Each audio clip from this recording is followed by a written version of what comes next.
dumako tayo sa Biyernes Santo na kung saan pinararangalan natin si Kristo sa kanyang pagkapako sa krus. Ngayon po, walang misa.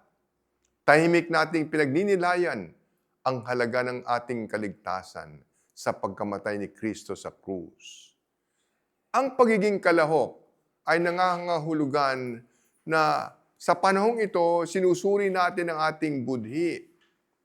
Inaamin natin na ang mga ating kasalanan ang siyang nagdala kay Kristo sa krus. Pinipili nating magpatawad. Anong mga halimbawang konkreto may ipapahayag doon? Magpapatawad ng isang kamag-anak matapos ng matagal na alitan. Halimbawa po, pagtanggap sa karamdaman o paghihirap ng may pagtitiwala sa Diyos, bagamat masakit.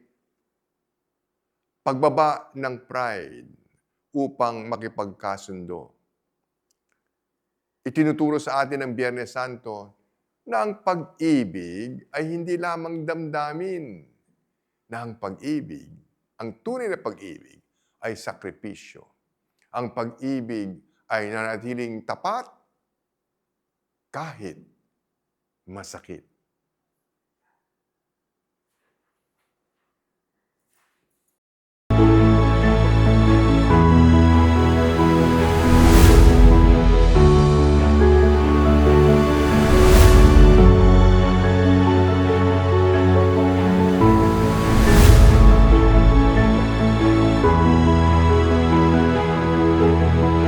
You're watching ETVN Philippines.